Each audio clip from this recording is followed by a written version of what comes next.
Hello folks, this is Steve AB4L. I'm going to go to bed in a few minutes. Just having my nightly yogurt. So, I just a few hours ago I published a video about Slashdot. Now that's not what this video is about. Slashdot, where they've turned on something that's fighting with ad blockers.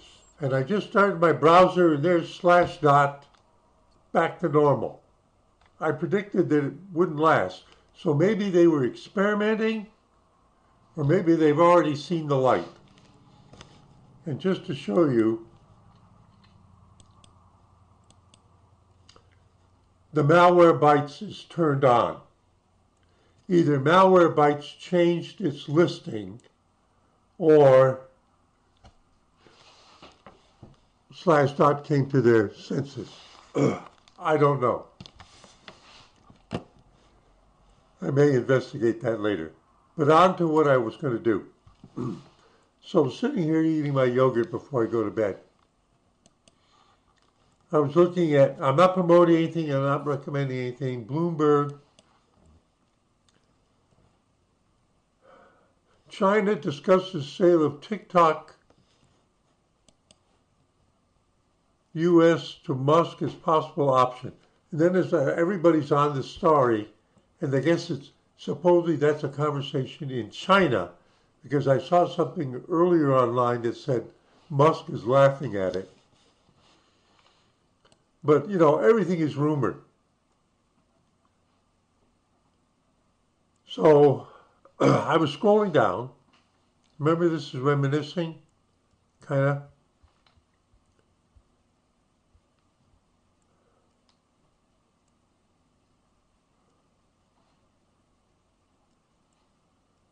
Where is it? Where is it? India's sugar crop hit by disease dashes traders' export hopes.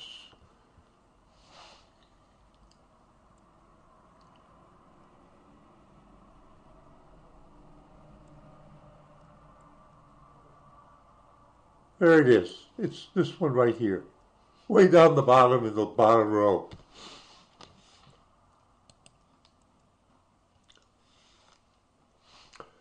Honeywell plans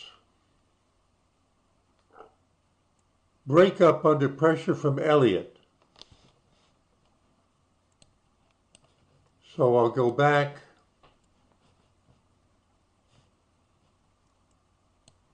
Honeywell, so I'm going to do a search. See, I can't read it on Bloomberg. So here's Yahoo Finance.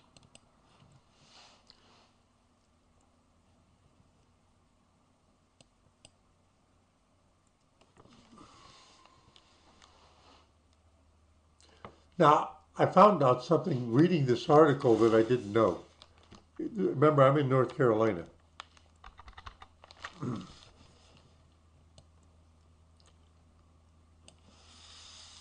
Honeywell International is poised to proceed with a breakup following pressure from activist Elliott Investment Management to split. People familiar with, so these big investment groups that go and buy up companies that get into trouble and make them, it's like locally where the textile mill just suddenly closed. They were on their last leg, and there's one of these groups up in New York was pulling their strings and then finally decided to just cut it and let them collapse. Now this started to really pique the Charlotte, North Carolina-based industrial conglomerate. I didn't know that Honeywell was based in Charlotte. See, I learned, well, I tell you, there's so many things about North Carolina.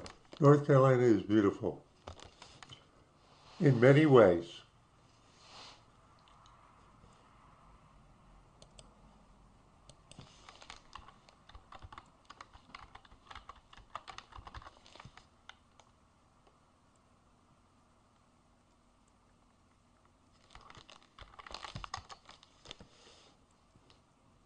Headquarters, Charlotte, North Carolina. Website. Let's find out where it is. Oh, that's their website. Oh, all right. I haven't gone here before. Streamlining aircraft operations. Learn how an innovative digital experience, first time reading it, is streamlining aircraft operations for, this is great, for business jet of a sports team owner. The next step change in industrial digitization. Oh, this is great. Oh, this is great.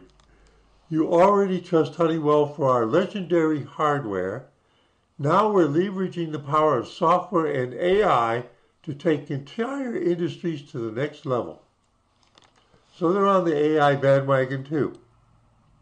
Now keep in mind what I just read for what I'm going to say in a minute.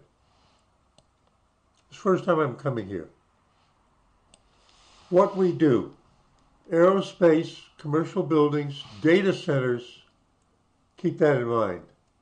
Energy, healthcare, life sciences, manufacturing, retail, utilities, warehouse, and logistics.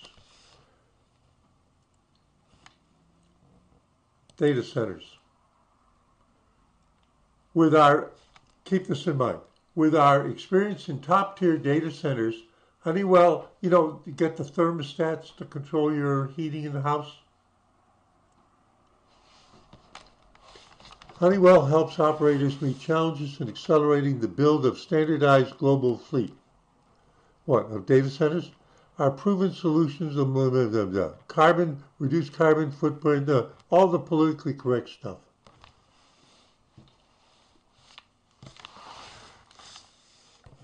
The year is January 2025.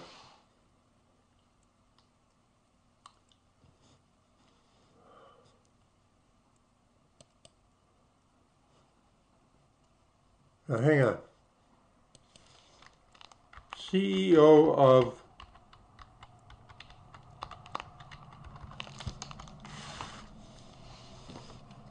we'll get back. So the current CEO is somebody named Vimal Kapoor. Now, as soon as I saw the name, I knew he was Indian or Pakistani.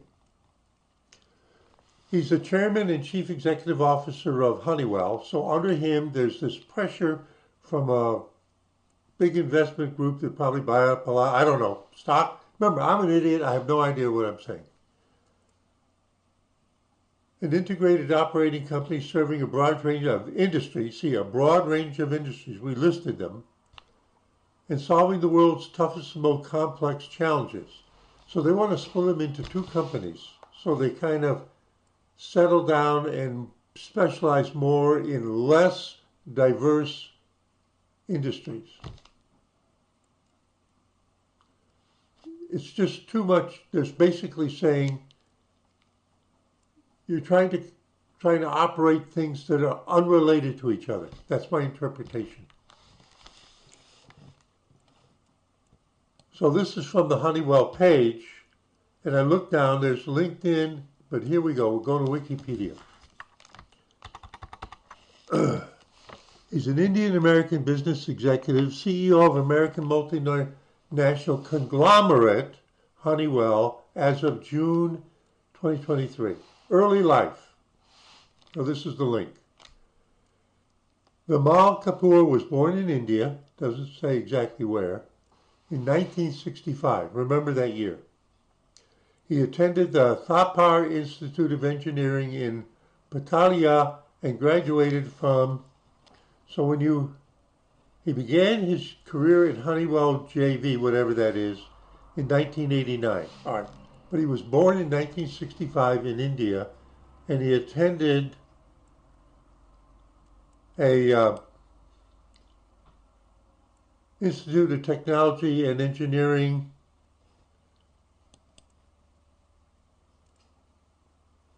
that's in the Punjab in northwest India.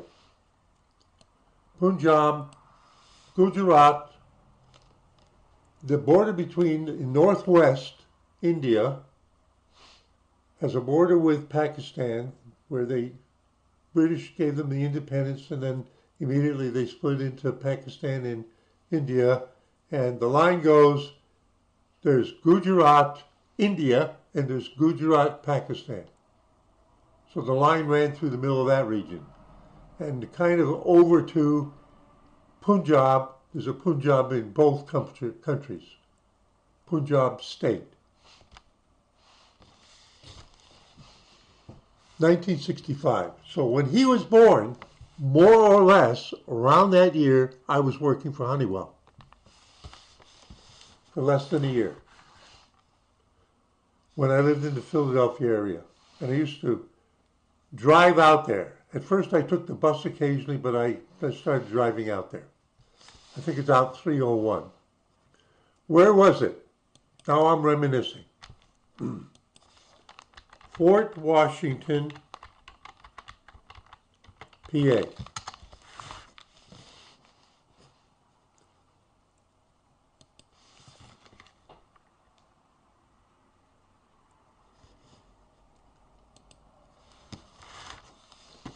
So there's Fort Washington. Oh, I said 301, it's 309.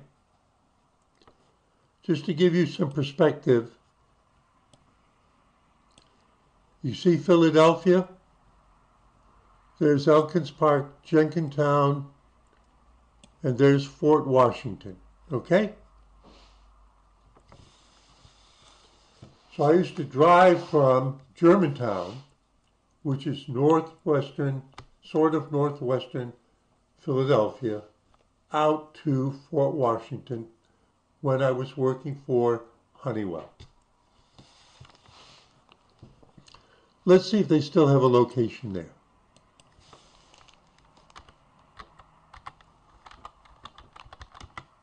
Fort Washington, PA.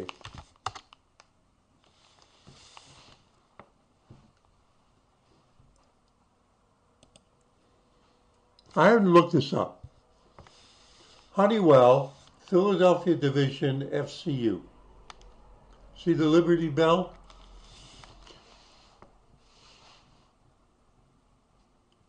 An important notice regarding COVID-19 in Honeywell, Philadelphia Division, FCU, temporary hours, 8 a.m. to 4 p.m., Monday through Friday until further notice.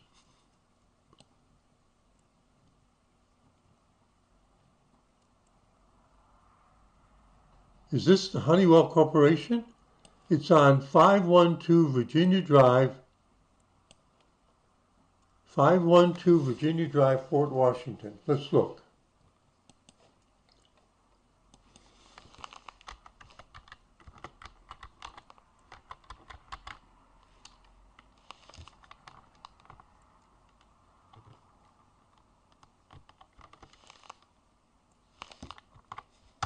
There it is, it knows it. It's near Upper Dublin. Yeah, that looks right. Let's see what it looks like. It's giving me something in a parking lot. Well, I'm not sure that's where I worked.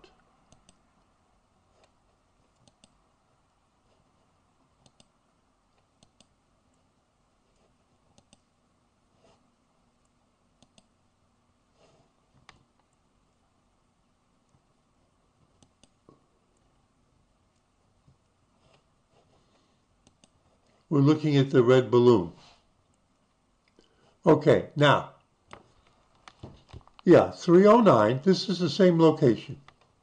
309 coming up from Philadelphia, and then get off, the interchange was less complicated then.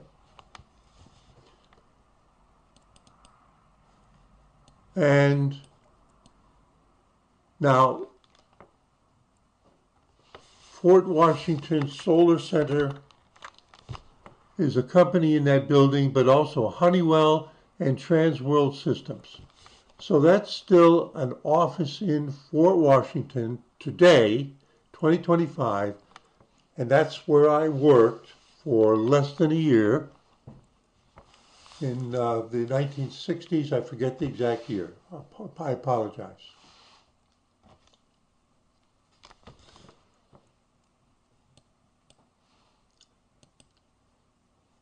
Now, this is so good, it's incredible. I'm going to just list a few things.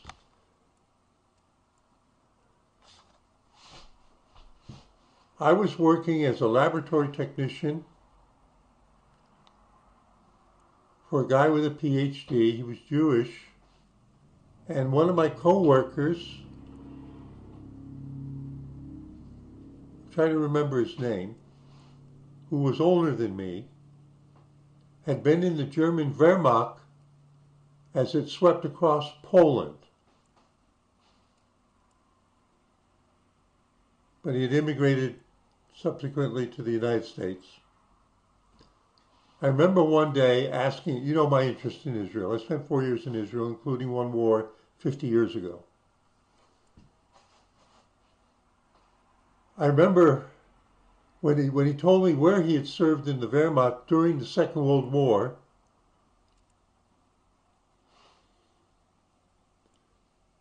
and given who our manager was,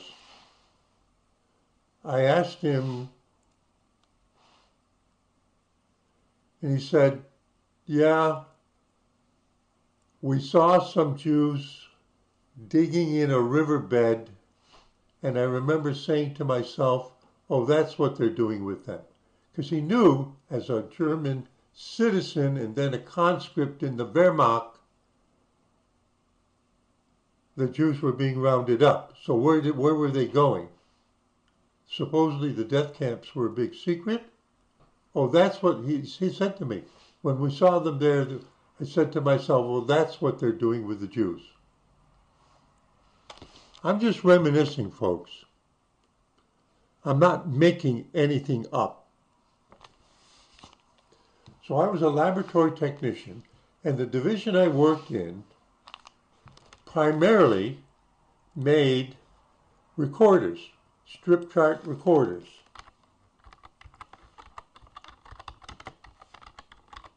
Now, remember, we're talking the 1960s.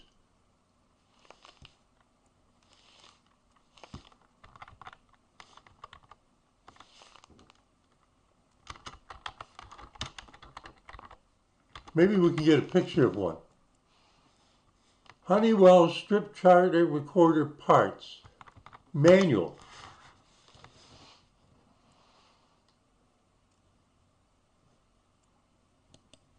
This is something from 2022. This is from Honeywell. It's one of their online manuals. Let's see if they get a picture.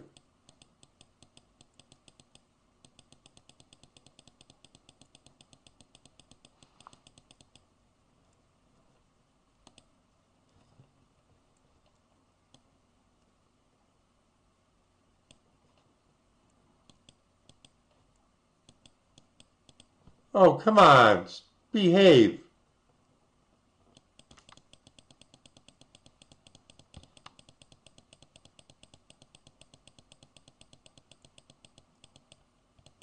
This is how to mount them. There it is.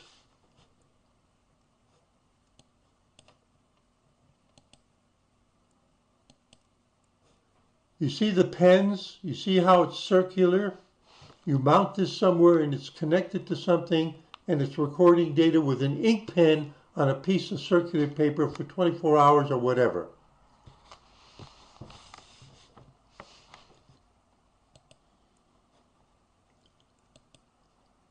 There you go. That was one of the types of strip chart recorders. The other was like this.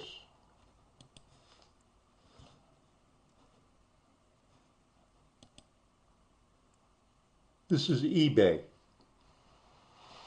Can you see it? Can you see the picture? Like that. Now I'm going to tell you a few things that happened.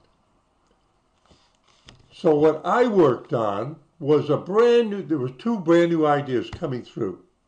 This is like mid-1960s. What they would use this was the division, but they were doing some research on trying to find new products that could sell more strip charts. One of them was, now there was a young engineer with a master's degree. He was leading a group, and they were working on a project to measure how much water was in ground up meat. Think of the meals that you make, or even chicken going by fillets, and they want to have a certain water content when they cook it or finish cooking it or package it. But they don't want to check it manually. So he had devised a conveyor belt, and balls of ground up hamburger would go by, and this sensor would, I don't know what it was made of, would be able to check what the moisture content was in the hamburger, raw hamburger, as it went by. And it would indicate whether it was meeting the specification, and they wanted to sell a system like this to the meat processing industry. Now remember, that was a young master's degree. He was really smart. Around that time, there was a big cutback, so I had to let people go. I'll get back to that in a moment. No, I'll say it now. So the manager of the department I worked in, that was working on a number of projects, he was given a quota of how many heads he had to lay off. I'm talking about Honeywell, Fort Washington, 1960s. Right around the time the current CEO was born in India. And the way he picked from the staff that he managed of maybe 50 people, department head, was he let go the ones that were single, and that engineer, who was the brilliant guy there, and divorcees, people who didn't have families. He preserved people who had families, and he got his quota by getting rid of the single and divorced people. Doesn't that sound like Honeywell had a brilliant future ahead of it with people like that?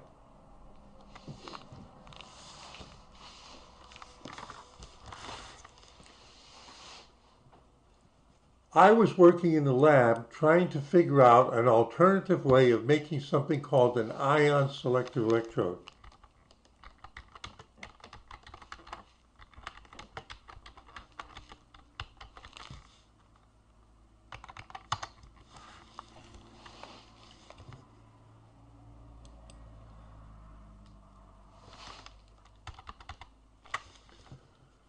Okay, I'm talking about something that I worked on and that was brand new in the 1960s, and it's obvious that Google knows what it is.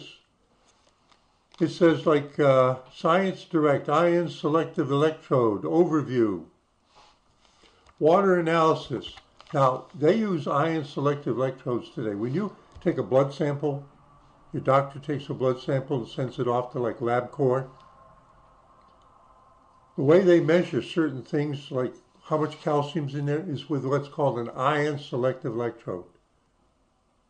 They don't do it the way it used to be done when I went to college and took analytical chemistry.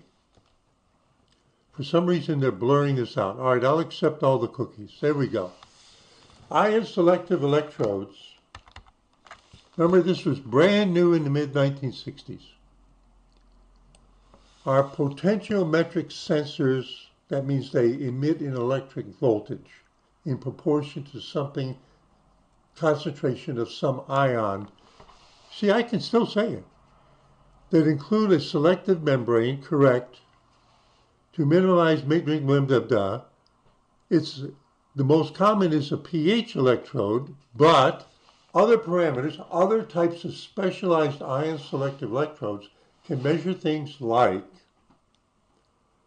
fluoride ion, bromide ion, nitrate ion, cadmium. Even some of them now, apparently they can do ammonia, dissolved carbon dioxide. My blood samples tell me how much carbon dioxide. When I get the results back, they tell me it's carbon dioxide, how much oxygen. Ion selective electrodes do have their limitations, including lack of selectivity and sensitivity and problems connected with conditioning the electrodes. Oh, so it's still true. Another manager who was smarter said, when I was trying to work it out, he said, Steve, let's see, what ion were we trying to measure? Sodium. We were trying to measure salt concentration. No, that's wrong. I'm sorry. We were trying to measure magnesium. And he pointed out to me, he apparently knew more chemistry than me. He said, Steve, you have to have a certain amount of calcium ion present, otherwise the electrode won't work right. Now, never mind the details. This was at the dawn of they had just come out to the market, some other company, and Honeywell was trying to find a way to make their own to compete. Because they could use it as a way of selling more strip chart recorders. Because the output voltage could be recorded. They could monitor like water in a water treatment plant.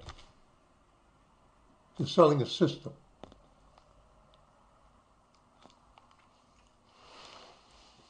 Now the other thing.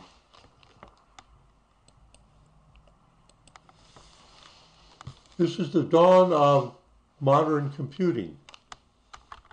Let's see if we can get something. Thin film computer memory.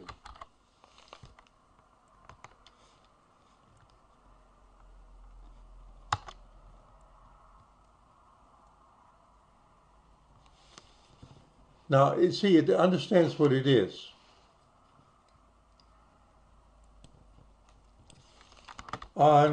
Let's go for history, glass. Thin-film computer memory on glass is a technology that uses ferromagnetic alloy dots deposited on glass substrates to store data.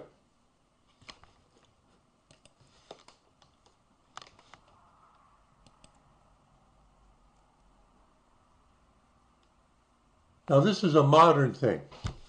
So there was one of the engineers there showed me a glass plate with some thin filmed deposited conductive material.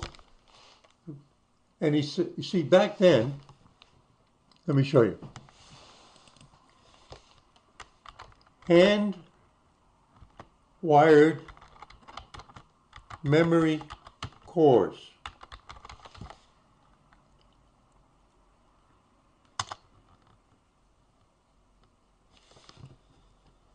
Hand-wired memory cores are tiny magnetic rings that are strung together on wires to create a memory array. So when the mainframe computer, IBM mainframe and Amdahl competitions, back even in the early 1980s, their main memory, about 4 megabytes, were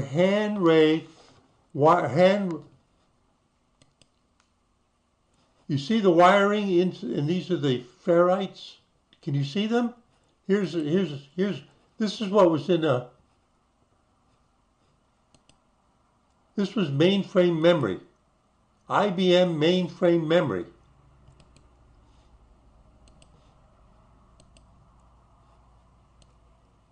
Can you see all the little ferrites there and all of the wiring back and forth and all of the terminals to address them? That's what ran the mainframe computers in those days. They wanted to find a way of doing it in solid state. And there was an engineer there, he was working on an idea how to do it with thin film deposits on a piece of glass instead of doing it that way. I'm talking about Honeywell, Fort Washington, Pennsylvania, mid-1960s. I took a course. I made a mistake in a certain sense. I took a course at Temple University in Philadelphia, night school, that was for the IBM new 360 system. Let's see when that came out.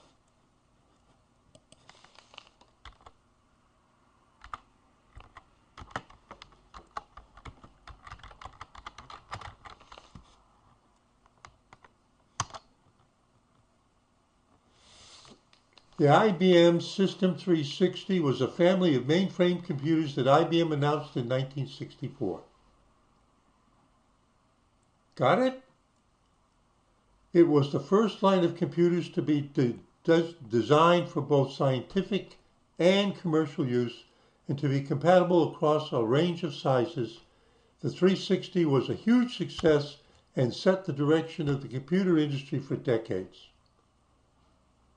So optimizing and miniaturizing the core memories for that kind of stuff was what was on the mind of this guy, to replace the thing I showed you, which is what the mainframes had as their actual memory in there.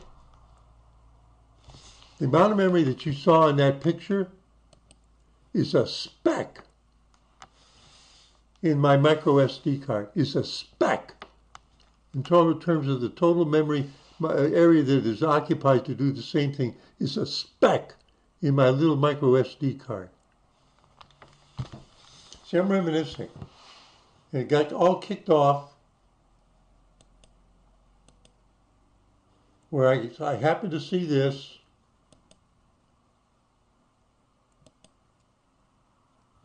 And I'm looking at Honeywell is currently under pressure. It was under pressure then.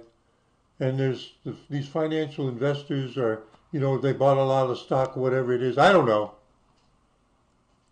The next step change in industrial digitization. And I was there at the dawn of it. I'm just reminiscing.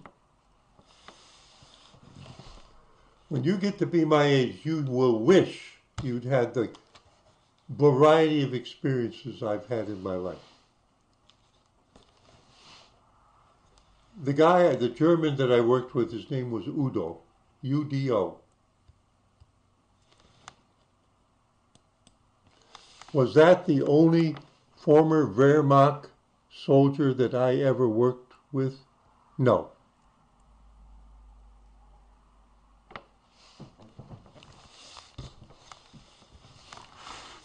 Anyway, just reminiscing and having fun. Steve A.B. for you. Got to go to bed. Saying see you in 73.